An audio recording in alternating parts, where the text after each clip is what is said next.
Well,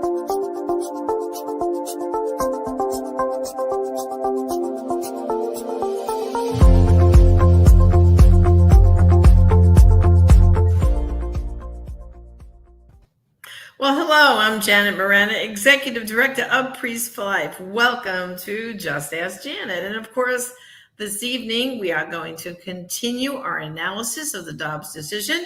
And I'm joined, of course, this evening by the big expert in this topic, Father Frank Pavone, our National Director. Father, welcome to the program. Great to be here again and with all our viewers. And Janet, it's so important that we are delving into this decision because, a lot of people, there's a lot of hoopla going on, and people are saying things pro and con. There's a lot of fluff, but we're digging deep into the actual decision, aren't we? Right. Well, yes, we are. And for those who maybe weren't here the past few nights, just to give you a quick summary, we've already reviewed that abortion is not in the Constitution and why all their claims about this amendment and that amendment. We went through all that. And then we went through the history, because that was the other argument. Well, what's the history of abortion in the United States? So we went through that argument. And by the way, all the previous shows, if you missed them, are on SupremeCourtVictory.com. Again, that's SupremeCourtVictory.com. That's where we're putting all these and all Father's notes and follow up. And as we add more things, it's always going to be there. So that's the place to go. So go ahead, Father. Well, let's start class. Let's go. Okay. So here's the opinion. And let's pick up where we left off. Like Janet said, we started out by showing that the decision says, okay, abortion's not in the text of the Constitution. It's not in the history either, because if there's a constitutional right that's not mentioned in the Constitution, the Supreme Court rule is it's got to be in at least somewhere in the history, deeply rooted, in fact, in the history of the country. And we looked at how they try to find it in the 14th Amendment, and the decision deals with that. I want to go, Janet, I want to add a few things to those points here tonight. So let me go over to the whiteboard. Of course, Father loves that whiteboard. Oh, yes. So we have the overarching question here. Does the Constitution confer a right to abortion? Of course, the Dobbs decision says no. Now, in the history, and Janet, you researched some of this for your book, Everything You Need to Know About Abortion for Teens. The fact of the matter is that American history inherited its legal system originally from the common law, brought over from England. Yeah. Now, simple point. There's a lot of historical debate about this, and you saw that as you did your research and whatnot. But the settled, there's an author by the name of Della Penna, by the way, who is a really great expert on the history of abortion. Roe versus Wade used Cyril Means and quoted him 7 times, didn't use any other historians. And you know who that guy was? That guy was an attorney for NARAL. He wasn't a historian, and he had unique historical arguments that had never been presented before and that have since been discredited. So Roe versus Wade, quote, history is garbage. And Professor Della Penna, on the other hand, has written very extensive history regarding abortion. In any case, make a long story short, common law prohibited abortion. Now, it was wrong. It was clearly wrong. Now, in various places, some places were more lenient than others. And for a while, as you know, the dividing line was quickening. But that didn't mean quickening, when the mother feels the baby move, somewhere around 15, 16 weeks. That didn't mean abortion was okay before that, but sometimes the penalties were more lenient because it was a matter of evidence, Janet. It was a matter of, was the baby really alive, and did the action of abortion really kill the baby? Well, if you could say you felt the baby move, then that's clear evidence that, the baby was alive then, is not alive now. So it was more of an evidentiary thing because, remember, there wasn't ultrasound, obviously, and you couldn't see, and we didn't know so much about the baby. So, but as time went on, here's the thing I did not point out yesterday. In the 1800s, but this is when, it was only in the 1800s that medical science began to understand the process of fertilization, Right. and came to realize, wait a minute, we have a human life here right from the beginning of pregnancy. So what started to happen in the 1800s is that you had codification of abortion laws from the common law into statutes, okay? In other words, laws were passed by the various states saying that abortion was prohibited. And Janet, they got rid, as people understood, as science understood the process of fertilization and the development of the baby in the womb, they codified these laws not as brand new prescriptions of the law, but the codification was part of translating the common law into statutes. So, in other words, that's another piece of evidence that they already considered abortion wrong. Now they were just expressing it in a different way. And they got rid of the quickening distinction, and the states were abolishing abortion throughout pregnancy. So this was all revealed, and the opinion talks about this as the argument is made that the right to abortion is not in the Constitution or in our history. If you see places that were more lenient in punishing abortion, even there, even if you say, oh, well, here's evidence that some abortions were allowed, that's not the same as saying there's a right to abortion. Right. That's an important distinction that the opinion makes. Okay. So, Janet, I want to transition now to another. So what are the pro-abortion people, what are the supporters of Roe and Casey say in response to all this? That abortion's not in the text, not in the history. Well, predictably, you know what they say? It doesn't matter. Right. Right? Doesn't matter. Well, Nothing yeah, matters. because their point is that women have come to rely on abortion, and after 50 years of legalized abortion, how are you going to take it away from them? I mean, that's their big Right. thing. And the point is, and this is the thing we keep saying, well, by overturning Roe, all you're doing is taking it again, as we say, out of the judicial branch back to legislative. And so many states have already put abortion till birth in their, some of them in their constitutions, passed the laws. So, but it does give the states who want to be pro-life the opportunity to have their laws stand that abortion can be outlawed. So Exactly. So they need to stop the whining, because you want to kill your babies. Well, California, New York, they're going to be the capitals of travel for abortion. New Jersey, where you used to live. Oh, they put it in their constitution, and they have a Catholic governor. I know. Shame, shame, shame. Shame, shame. So let's look at how do these in the opinion here, okay? So this argument is taking place in the Supreme Court. How does the other side respond to this? Well, actually, they don't dispute the lack of the right to abortion in history. What they say is, well, it doesn't really matter because we are looking, here's what they say, at a broader entrenched right to liberty and autonomy. Now, which one of the liberal justices wrote this? Well, this would be Breyer, who, by the way, tomorrow at noon. I know he retires. His departure from the court. Yeah, Mhm. yeah. Because tomorrow morning they're going to issue the final two decisions of the term. Right. Breyer has submitted his letter. He's out at 12 noon. But yeah, Breyer, Sotomayor, and Kagan, they're all into this. And remember, we have to remind people, the Solicitor General of the United States, so in other words, the Biden administration, was in court too for this Dobbs case, arguing for the pro-abortion side. Right. They actually participated in the oral argument. Solicitor General can do that if they choose. They ask the court for a period of time in the oral argument. So the Biden administration was arguing for this too. Broader entrenched right to liberty and autonomy. Now, they go back to Casey, and Janet, you'll remember this. In Casey, there is the so-called mystery clause. And what that says, and I'll quote it, okay, the mystery clause in Casey, at the heart of liberty is the right to define one's own concept of existence, of meaning, of the universe, and of the mystery of human life. That's actually in the Planned Parenthood versus Casey decision. That's what liberty means to these people. It is an unhinged, it is biblically, you will be like gods. Liberty means. Yeah.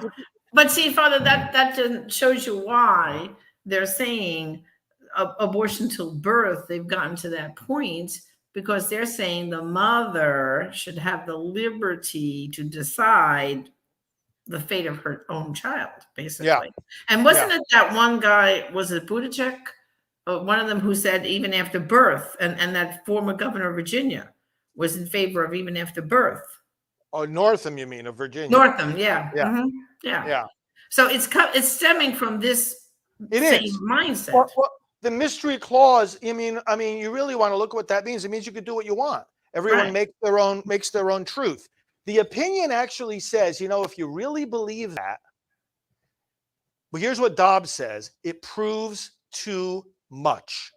Because then you can claim the liberty to use illicit drugs. You could claim the liberty for prostitution. You can do anything. Now, what the other side does to continue to develop this idea that there's this broader right to liberty, okay, it's not in the text, it's not in the history, but it's there, they say. Well, look, the precedents. Now, we're not talking here about precedents of Roe and Casey, because tomorrow night, Janet, we're going to get into this whole thing about stare decisis. Right. But the other precedents of the court are invoked by the other side to say, well, of course there's a right to liberty and privacy that should not be infringed, and that should include abortion. What are some of these precedents? Well, the contraception cases. Now, tell our audience how we know, the Eisenstadt case, okay? Griswold versus Connecticut legalized contraception for married people, but Eisenstadt versus Baird legalized it for single people. Right. And we know the man, don't we? We know Baird. Yeah, Bill Baird was from New York, and he also opened an abortion clinic in New York, in Long Island, actually. And he did not think it was right that contraception was only legal for married couples. He thought single people should have the right to contraception. And so he challenged the law. Up in Massachusetts, he went on a college campus, and he bought some contraceptives up there in a pharmacy, had the receipt for them, and he had it all like rigged already, gave it to a college student. Of course, he was arrested, and he fought his case all the way up to the Supreme Court, and he won. Yeah. It was because of Baird that versus Eisenstadt that we have contraception outside of marriage. So those are two of the precedents that the other side points to. Then there's a case called Loving. That was a case that permitted you to marry interracially. Another case called Moore dealt with the right to live with relatives. Another one, Turner, the right to get married in prison. There was a Pierce case, the right to choose for your children what kind of education you want to give them. And then, of course, more recently, after Planned Parenthood versus Casey, you've got the Lawrence and Obergefell decisions, the right to have sexual intimacy with a person of the same gender, and also the gay marriage case. Okay, so these and other cases too. When you think about it, okay, this is talking about basically the freedom to do certain things without government taking away or intruding on those choices. But the difference, Father, is all those examples, and I think the conservative justice has pointed this out, all those cases are not the same as Roe v. Wade and Casey. That's right. The Roe v. Wade and Casey take an innocent life. And all those are the examples of liberty that the liberals are pointing at. None of those take an innocent life. And isn't that what the justices said, right? That's what they said. Abortion ends a life. Let me quote from this Dobbs case, a paragraph that goes right into this, what you just said. That's exactly the response to them invoking these other precedents. And, oh, well, if you can do what you want in those other contexts, why don't you have the right to choose abortion? Well, here's what Dobbs says, quote, what sharply distinguishes the abortion right from the rights recognized in the cases on which Roe and Casey rely is something that both those decisions acknowledged. Abortion destroys what those decisions call potential life and what the law at issue in this case regards as the life of a, quote, unborn human being. Abortion, in Roe v. Wade, it says, Janet, abortion is, quote, inherently different. And in Casey, it says abortion is, quote, a unique act. So let's put those here. Inherently different and a unique act. Inherently different. Right. Now, this is Roe and Casey talking. Right. Even they acknowledge it's inherently different and it's a unique act. Why? Because no matter what value you might put on that life, no matter what you want to call that life, it's a life, and abortion purposely ends it. And that's what makes this different. You can't put this under the category of privacy or liberty, because never in any other case, and Janet, this is such a crucial point to understanding the Dobbs case, never in any other case, in any other matter of law, has the Supreme Court authorized the deliberate taking of a human life. Right. Never. So, like, how all of a sudden do we get to that point where now we can invoke liberty to kill somebody? How do we do that?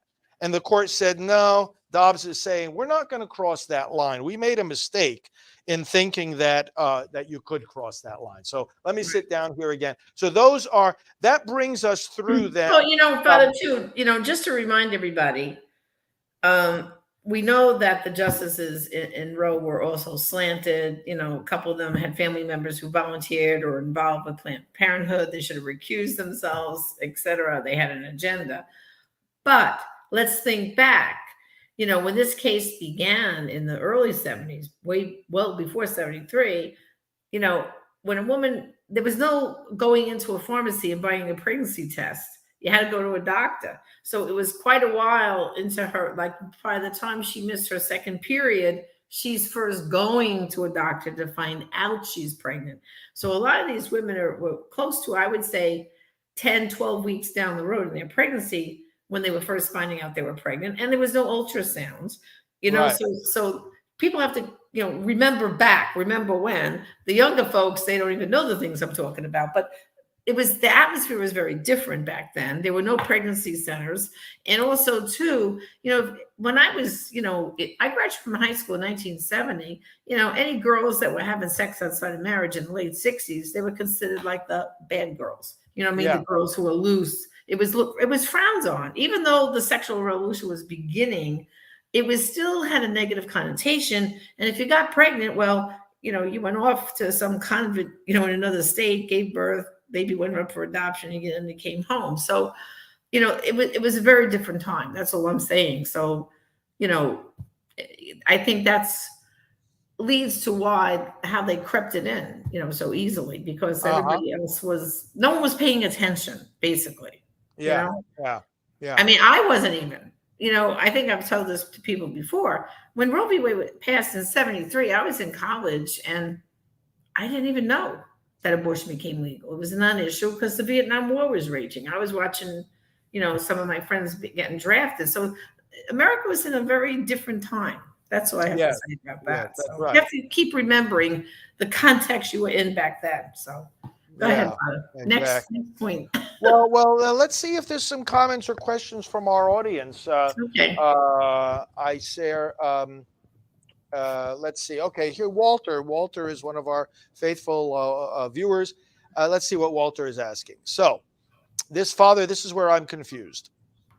Is not the decision saying that the majority in each state will determine who lives and who dies. I believe the Constitution plainly expresses a right to life. Okay, so Janet, Walter is pointing out a key distinction here. Right. It is true that the Dobbs case, and we'll be explaining this more in the coming nights, the Dobbs case actually does not take a policy position on abortion. Right. It doesn't take, the Dobbs decision is saying, look, as a court, we are not going to take sides in the pro-life, pro-choice debate. Now, we obviously take sides, and let's just talk about what our final goal is. The justices are saying here that we as justices, we as the Supreme Court, do not want to impose a policy on the nation on abortion. Now, even the pro-life justices do not want to impose a pro-life policy. However, that doesn't mean that they're going to remain satisfied with what the Dobbs case says as the final goal. Let me make a distinction. Our final goal is to amend the Constitution, Right, so that it makes it very clear, crystal clear, that the right to life belongs to the unborn child. The Constitution, the Declaration acknowledges the right to life, and the Constitution says, right. both in the 5th and the 14th Amendments, that the state may not deprive a person of life without due process of law. Janet, that's what's ironic about the fact that the pro-aborts are looking at those same 2 amendments to claim a right to abortion, because they'll also say that it doesn't, you can't be deprived of liberty. Right. And here's again got another little bit of history. People may not realize the final goal you're talking about is a human life amendment. Yes. That is something that Nellie Gray herself, God rest her soul, Yes. When she founded the March for Life Committee, Educational Fund, their ultimate goal was a human life amendment. And if you read the platform of the Republican Party, they even have that as a final goal for the Republican Party platform, is a human life amendment, because that's the, you know, the end of the rainbow, the prize we're all going for eventually. That's the prize. And you know who else indicates that as the prize and the goal? The bishops in their pastoral plan for pro-life activities. Right. They say, you know, but hey, Father, maybe some of these liberal bishops need to read their own pastoral plan. Well, I think so. I think some of them, frankly, need to read the Bible too. But getting back to finish explaining on Walter's point. Okay. We want a constitutional, that's what we ultimately need. Now, what this Dobbs case does is it gets us a step closer to that. It gets us a big step closer to that. Because you can't amend the Constitution, you can't say there's a right to life in the Constitution until and unless you get rid of the idea that there's a right to abortion in the Constitution. Right. So, in other words, what Dobbs is doing, it's actually, I was talking earlier today with Alan Keyes, our friend Alan Keyes. I haven't talked to him in a long time, but he had me on his program. We had a deep conversation for an hour about this stuff, and he was saying, look, you know, I mean, there's a right to life, there's obviously a right to life. And he was saying, you know, as he was reading through the decision, Alan said, and I agreed with him, he said, you know, I think what we've got here is a setup for a 1-2 punch. You know, the one is get rid of this nonsense about a right to abortion, right? Put Put it back in the hands of the people. Okay, so Walter and everybody, here's the game plan. Once the issue is back in the hands of the people, and the people can legislate, and the people can make abortion illegal again, that's the road towards a constitutional amendment. You can't amend the Constitution on this without first making abortion illegal. Right. And in making it illegal, the people are getting ready to, we have to build a consensus. We have to build such a strong wave against abortion in the law that eventually it becomes feasible for the states to actually ratify a constitutional amendment. And that is where the amendment would clarify what I agree is already in the Constitution, that you can't deprive an innocent person of life. That Right. is what, first of all, the Declaration says it. That's our principles, right? And then the Constitution is the mechanism. But in the 5th and the 14th Amendment, again, you have it right there, the word life. You can't be deprived of life without due process. So, So, Janet, what do you? how many, to get a constitutional amendment, what's the number of states you need?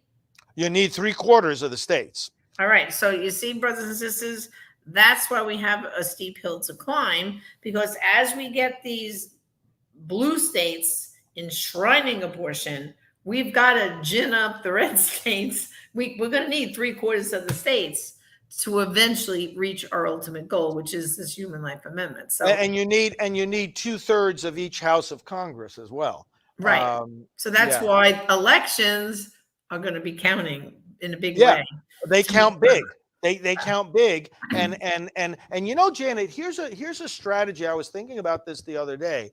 One of the strategies towards the ultimate goal of amending the Constitution, if you got to get these states ratifying an amendment, is to get them to amend their state constitutions first. And a number of states are engaged in battles. You referred to this briefly before about whether or not abortion, a right to abortion, first of all, is in their constitution. Now, I think as those battles are played out, they need to be drawing some arguments from Dobbs, because even though it's a different constitution, obviously, some of the principles are exactly the same. Okay, so that's number one. But number two, if the states can work, and we can work as pro-life people in urging a constitutional amendments at the state level. Think of it this way. If a state gets enough support for protecting the unborn that they are willing to amend their constitution, well, then if a federal constitutional amendment like that comes along, and that it is proposed, isn't it more likely that that state is then going to ratify it? Right. Right? Because Yeah. they amended their own in the same way. So, Father, just to give hope to some folks from like New Jersey and where they put it in their constitution. Yes. So basically what you're saying is, in time, if we boot out of office these liberal Democrats, even in New Jersey, right? Yes. They nearly got a Republican governor last year. Yes. They came this close. This close.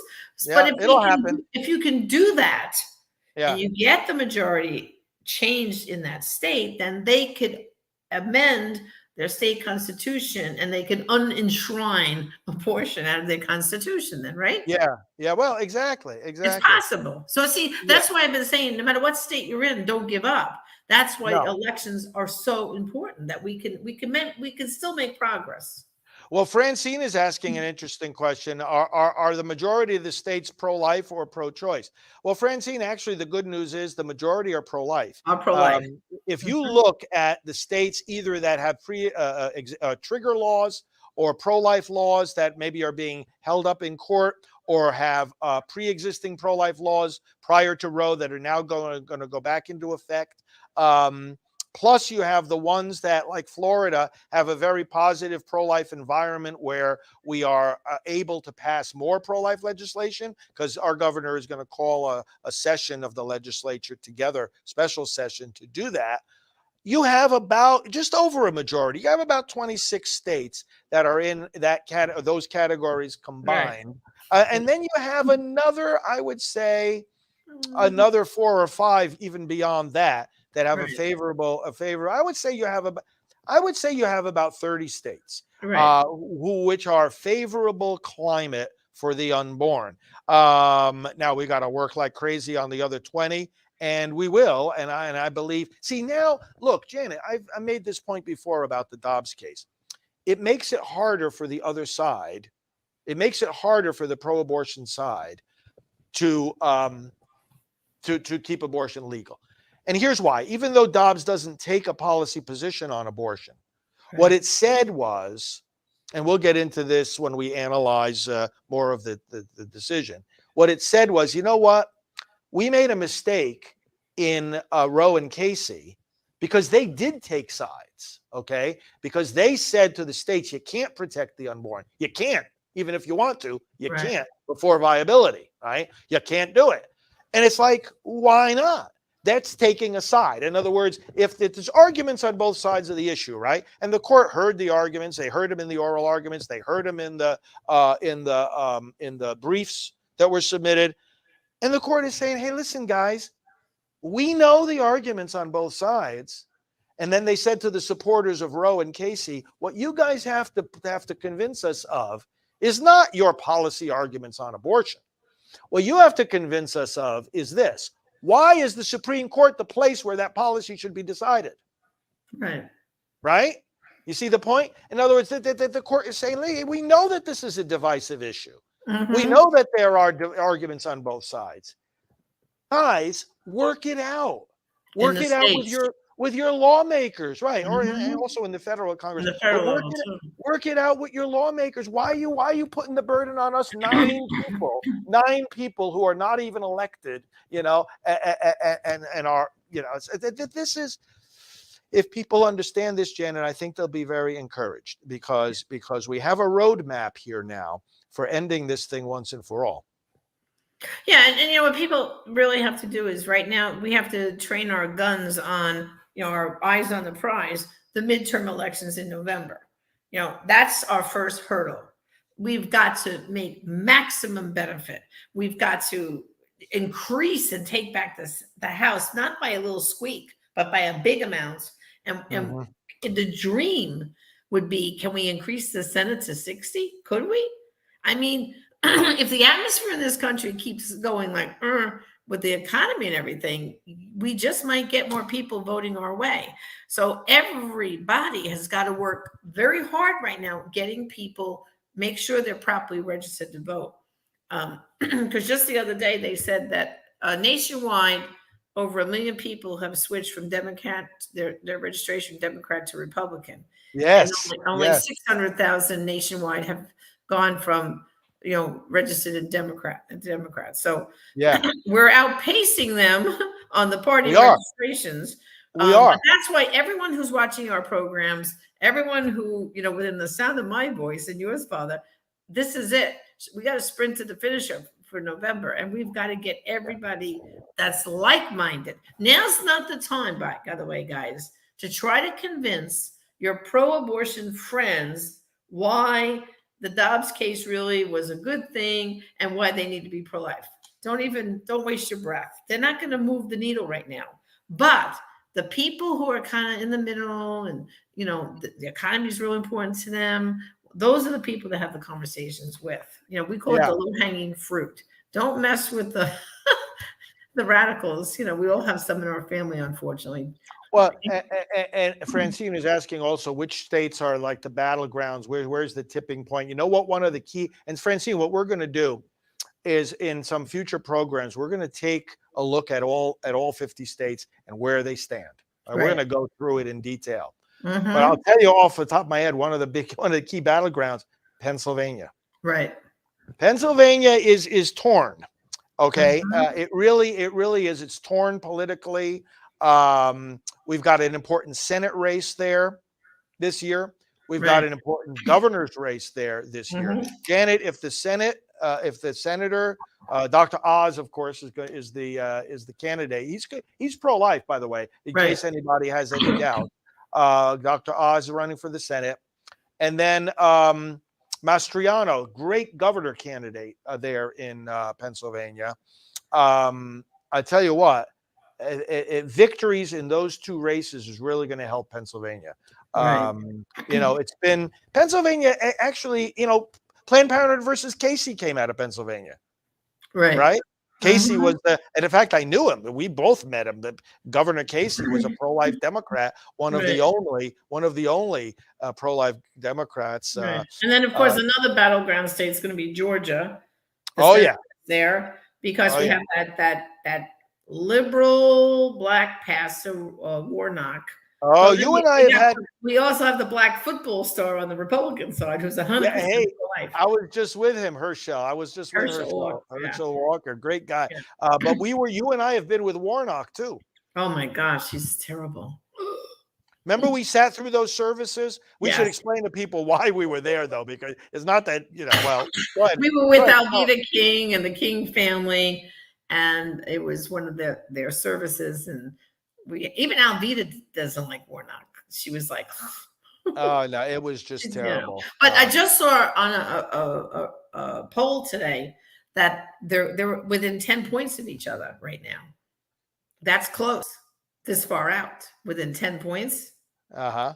Yeah, so we have a lot of work to do. So to answer Francine, really, guys, if you want to be involved in our political work, you just need to go to prolifevote.com.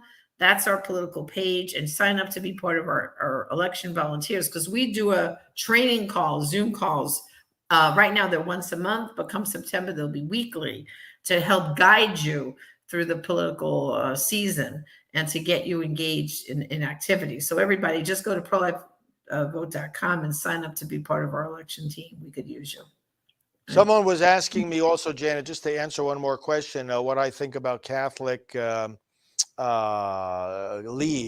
cataloging the acts of violence against churches and pro-life centers. And I think that's very important. I think we need to do that. We absolutely need to catalog it very carefully, both for the public record, for public opinion, and for law enforcement too.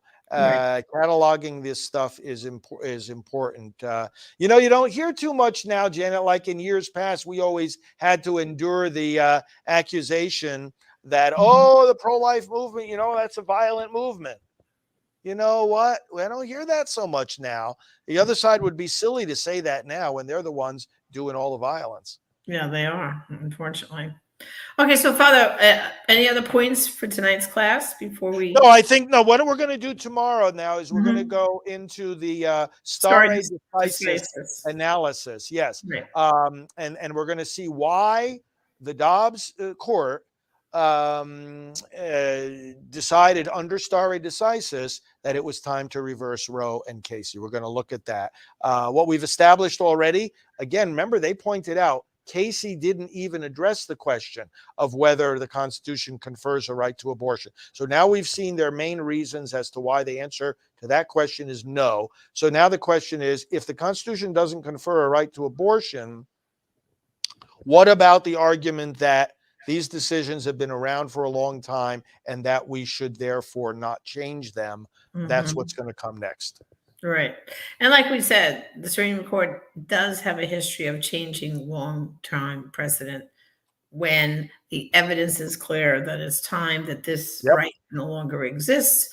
Segregation was a big one with Brown versus Board of Ed. That was huge. And you know how long that took to reverse? Close to 60 years. Brown versus Board of Education came 58 years after Plessy versus Ferguson. And Janet, you remember me always saying, over all these years that we've been doing Priests for Life work, people would say, oh, how long is it going to take to reverse Roe v. Wade? I said, listen, Brown v. Board of Education took 58 years. We are well within the historical window of time. I've said that in so many talks. We're well within the historical window of time for these decisions. Well, and what we've always been saying is we needed a willing court. Yeah. We needed enough conservative justices to really, you know, make it happen. And and we got that because of President Trump. So if thank you, President Trump. That's right. I mean, we wouldn't have had these three extra. We couldn't be where we are right now without those three justices. So, well, not only would we not be where we are right now, but there would have been three justices in there who would have been reaffirming Roe for another 50 years. Exactly. So we're in a great time. And we just have to learn to ignore the abuse from the other side a little bit. And, you know, and I'm basically, Father, I'm not answering advice to everybody on Facebook. I know some people who are adamantly pro-choice, and when they put all their garbage on Facebook, I don't comment. I snooze them for 30 days. I just don't get involved because I know I can't convince them over to my side. No matter, I could tell them all the arguments of Dobbs, but they're not going to listen. They're going to go, la, la, la. You know, and that's really a challenge to some of these people. Say, did you even read the decision? Do you know what's in the decision? They don't. They're just screaming the rhetoric that they hear from the Democratic Party, Nancy Pelosi, Chuck Schumer, and the whole. I'd like to know. Order, I'd like to please. know if Biden, Pelosi, and Schumer even read it. Probably not. I'm sure they haven't. Guaranteed they haven't. So, the thing is right now, we're going to educate you so that you can strengthen the other people in your circle of influence who are somewhat pro-life, don't really understand what happened, that you can assure them this is what happened and this is why your pro-life position is correct. Yeah. So Yeah. we got a lot of work to do. So, Father, closing. Great discussion, Janet. Thanks so Yeah. much. And Um, you have a closing prayer for everybody because we do need prayer. Absolutely. Absolutely, All friends. right. Thank you so much. Thanks so much for being with us. Let's pray in the name of the Father and of the Son and of the Holy Spirit. Amen. Father, bless the Supreme Court. Bless President Trump. Bless the Senate Republicans who were responsible for the confirmation of Justice Barrett, Justice Kavanaugh, Justice Gorsuch.